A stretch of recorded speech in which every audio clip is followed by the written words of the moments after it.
Good morning students. मेरा नाम है प्रतीक खंडेलवाल। मैं गवर्नमेंट पॉलिटेक्निक कॉलेज भरतपुर में मैकेनिकल इंजीनियरिंग डिपार्टमेंट में एज अ लेक्चरर वर्क कर रहा हूँ। हम लोग आपके सब्जेक्ट ME 303 जो कि है thermal engineering and heat transfer के वीडियो लेक्चर सीरीज़ पे वर्क कर रहे थे, जिसके अंदर हमने डिस्कस किया अब तक कि कैसे टरबाइंस होते हैं, क्या क्लासिफिकेशन होता है, क्या ब्लेड मटेरियल्स जो हमने लास्ट लेक्चर में डिस्कस किया कि ब्लेड मटेरियल्स किन किन तरह के हो सकते हैं, कौन कौन से अलॉयज रहते हैं।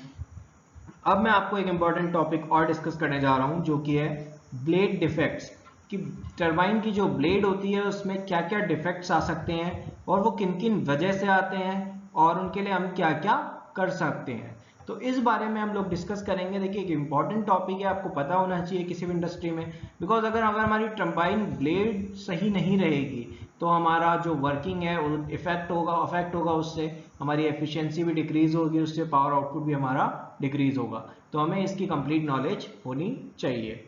स्टार्ट करते हैं। देखिए, फर्स्ट ऑफ ऑल मैं आपको ये बता दूं होते क्यों हैं डिफेक्ट्स। देखिए, आप ये जानते हैं कि जो ब्लेड्स होती हैं उस पर हाई टेम्परेचर पे, high velocity, high temperature and high pressure पे हाई वेलोसिटी से स्टीम हमारी स्ट्राइक करती है, उसकी वजह से कुछ ना कुछ प्रॉब्लम्स हमारी होती रहती हैं।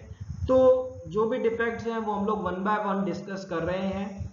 अगर इन्हें क्लियर नहीं किया जाए तो हमारी वर्किंग इससे अफेक्ट होती है। तो following are the main defects in the turbine blade. तो मैं एक बार पॉइंट आउट कर रहा हूं। देखिए, फर्स्ट है excessive noise and vibration, erosion of blades, corrosion of blades, rupture due to thermal stress, fatigue damage, loss in efficiency. तो ये हमारे मेन कुछ पॉइंट्स हैं, मेन डिफेक्ट्स हैं जो हमें टरबाइन ब्लेड्स में मिल सकते हैं। तो उसके अंदर हम लोग एक बार वन बाय वन समझ लेते हैं कि कौन सा किसकी वजह से आता है और क्या इसमें है। फर्स्ट ऑफ ऑल है एक्सेसिव नॉइज एंड वाइब्रेशन। ये नेम से ही क्लियर है, आप जानते हैं कि देखिए होता क्या है कि हाई वेलोसिटी पे जब वो ब्लेड्स रन करती हैं, आपको मैंने बताया भी था जब हम कंपाउंडिंग भी पढ़ रहे थे कि बेसिकली नॉर्मल अगर हम लोग सिंपल टरबाइन की बात करें तो उसकी स्पीड 500 मीटर पर सेकेंड तक जाती है, लेकिन हम उसके लिए कंपाउंडिंग हमने किया था और उससे स्पीड उसकी डिक्रीज की थी, लेकिन फिर भी जो स्पीड है, वेलोसिटी है स्टीम की, जो रनर की ब्लेड की, वो बहुत ज़्यादा होती है। तो उसकी वजह से क्या होता है कि जो वर्किंग में एक्सेसिव नॉइज हमारा आता है। और वाइब्रेशन किसकी वजह से आता है? बेसिकली इम्बैलेंसिंग की वजह से। अगर हमारे रोटर ब्लेड्स या रोटर जो भी है अच्छे से माउंटेड नहीं है और उसमें वाइब्रेशन है, इम्बैलेंसिंग अगर वहाँ पे है, तो वो वाइब्रेशन को क्रिएट करती है। और अगर ये वाइब्रेशन कंटिन्यू लॉन्ग टाइम के लिए अगर चलता है तो इससे हमारी ब्लेड या रोटर के डिफेक्ट होने के चांसेस ज़्यादा बढ़ते हैं और इससे हमें कोई भी सेफ्टी रीजंस की वजह से भी यहाँ पे कोई भी एक्सीडेंट भी हो सकता है। ये एक इम्पॉर्टेंट डिफेक्ट है और ये जो ब्लेड की लाइफ है उसे भी डिक्रीज करता है। Next, erosion blades. देखिए, इरोजन जो होता है it is generally caused by solid particles present in the steam like iron oxide. Steam के अंदर देखिए इरोजन दो कई कैसे हो सकता है, वाटर ड्रॉपलेट्स भी होती हैं। स्टीम क्या होती है, जब इनिशियली वो एक्सपैंड होती है तब वो हायर टेम्परेचर पे होती है, लेकिन जो टरबाइन का एंड पार्ट होता है या फिर लास्ट में जो होता है वहाँ पे स्टीम का जो क्वालिटी है वो थोड़ी डिग्रेड हो जाती है, जो उसका ड्राइनेस फ्रैक्शन है वो बहुत ही कम हो जाता है, जिसकी वजह से उसमें वाटर पार्टिकल्स आ जाते हैं। और ये वाटर पार्टिकल्स जब हाई वेलोसिटी से जब आपकी ब्लेड पे, टरबाइन ब्लेड पे जब वो स्ट्राइक करेंगे तो वो वहाँ पे उसको बेसिकली सरफेस पे उस पर रफनेस लाएंगे और अनइवन सरफेसेस हमें मिलेगी, या फिर कुछ होल्स भी, लाइट होल्स भी हमें वहां पे मिल सकते हैं, जिसकी वजह से क्या होगा, हमारी जो स्टीम आएगी, स्टीम का जो पाथ होगा वो भी अल्टर हो सकता है। अगर स्टीम फ्लो पाथ हमारा अल्टर होगा तो हमारा मैक्सिमम मास फ्लो रेट नहीं हो पाएगा, जिसकी वजह से हमारा पावर आउटपुट या वर्क आउटपुट भी रिड्यूस होगा और उससे हमारी टरबाइन की एफिशिएंसी भी रिड्यूस होगी। और एरोजन जो होता है वो आयरन ऑक्साइड्स वगैरह की वजह से भी हो सकता है आपके टरबाइन ब्लेड्स पे। तो ये था सेकंड डिफेक्ट आपका, इरोजन ऑफ ब्लेड्स।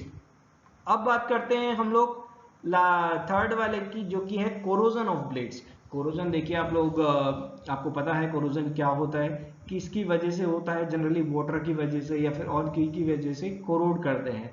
तो पिटिंग कोरोजन प्रॉब्लम्स अगर in steam turbine the major corrodents means जो कोरोजन को इनिशिएट करते हैं या फिर इंक्रीज करते हैं are sodium hydroxide, chloride, sulphate और सल्फाइड्स। मेनली इनकी वजह से कोरोजन यहाँ पे ज़्यादा से ज़्यादा होता है। अब देखिए क्या होता है, usually the level of contaminants present in the steam is not high enough to corrodate the system components.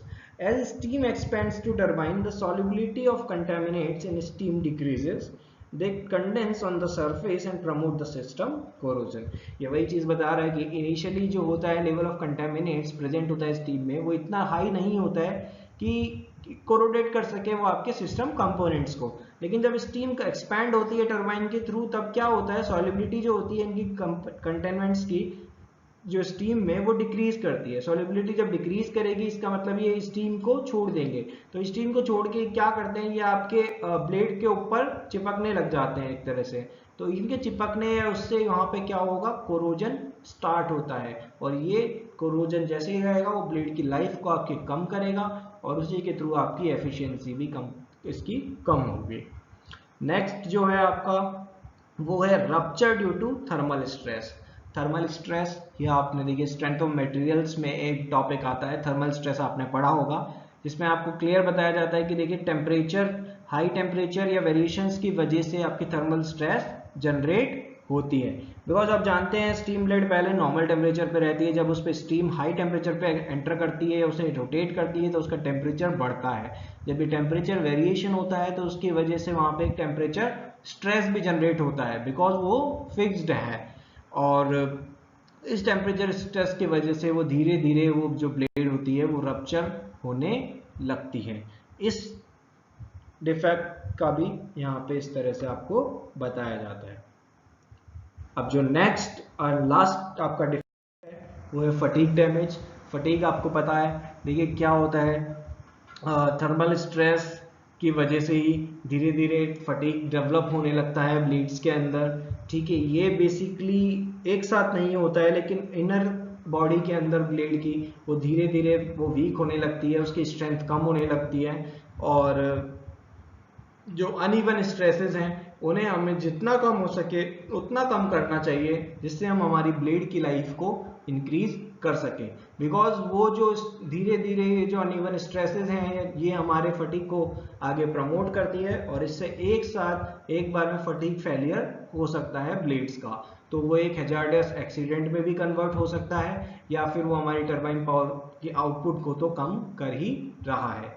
तो ब्लेड लाइफ को जितना हम लोग कम इंक्रीज करना चाहते हैं उतना हमें अनइवन स्ट्रेसेस को रिमूव यहाँ से करना होगा।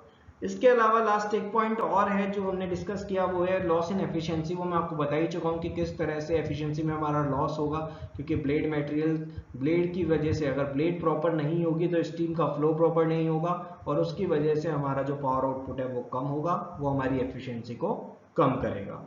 तो इस तरह से ये जो डिफेक्ट्स है ब्लेड में ये काफ़ी इंपॉर्टेंट होते हैं, ये आपको पता होने चाहिए किसी भी इंडस्ट्री में अगर आप वर्क कर रहे हैं।